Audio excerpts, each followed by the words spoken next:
토니 스타크의 아버지 하워드 스타크가 부자였다는 걸 모르는 사람은 없습니다. 브루스 웨인의 아버지 토머스 웨인도 능력 있는 의사이자 경영자, 그리고 가족뿐만 아니라 사회 소외계층에게도 따뜻한 자선사업가였죠. 토니 스타크와 브루스 웨인이 초능력 하나 없이 히어로인 아이언맨과 배트맨이 될 수 있었던 이유는 그들이 가진 트라우마 탓도 있지만 기본적으로 그들이 가지고 있던 자산, 정확히는 부모에게 물려받은 유산이 있었기 때문입니다. 그런데 우리에게 유명한 아빠 캐릭터 중 서민인 줄 알았는데 알고 보니 부자였던 인물도 있었습니다. 오늘은 알고 보니 부자인 아빠 캐릭터 탑3와 그들의 아이가 어른이 됐을 때 어떤 직업을 가지게 됐는지까지 알아보겠습니다.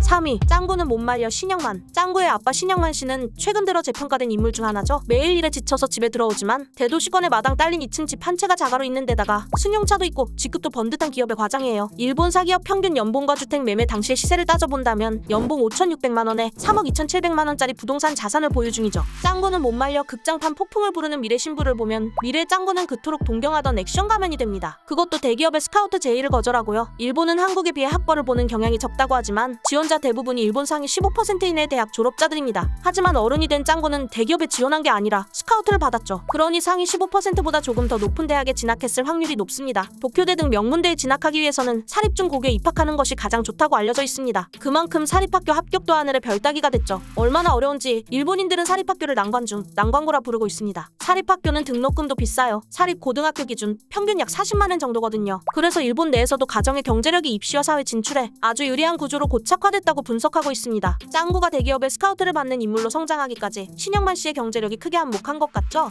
2위, 심슨 가족 호머 심슨. 게으르고 멍청해 보이고 하는 것마다 사고만 치는 듯한 인물 호머 심슨. 그의 직업은 원자력 안전관리인입니다. 놀랍게도 연소득 9,400만원에 달하는 고소득직에 속하고 있었죠. 심지어 그가 거주 중인 주택의 부동산 자산 가격은 약 6억 1,300만원 정도로 추정됩니다. 거기에 차고지에 보관 중인 차량만 해도 2대나 되죠. 사실 그는 미국의 중산층을 대변하고 있는 캐릭터거든요. 심슨의 아들 바트 심슨은 커서 연방 대법원의 판사가 됩니다. 예일대에 입학하는 에피소드로 유추해봤을 때 바트는 예일대 로스쿨에 입학한 것으로 보입니다. 실제로 미국의 연방 대법원의 대법관 전원이 하버드나 예일 로스쿨을 졸업했습니다. 여러분, 예일대 등록금이 얼마인지 아시나요? 5,700달러, 하나로 약 8천만원 정도입니다. 고소득자가 아니면 감당할 수 없는 학비죠. 그래서일까요? 예일대 교지 예일데일리 뉴스가 발표한 신입생 통계를 보면 입학생 6명 중 1명은 연소득 50만 달러가 넘는 부유층 가정 출신인 것으로 나타나고 있습니다. 전체 신입생의 54.5%가 연소득 13만 5천 달러가 넘는 고소득자 가정 출신이죠. 바트가 무사히 학교를 졸업하고 대법원 판사까지 된 것을 보면 심슨 집안은 제법 경제력이 있는 집이었던 것 같죠?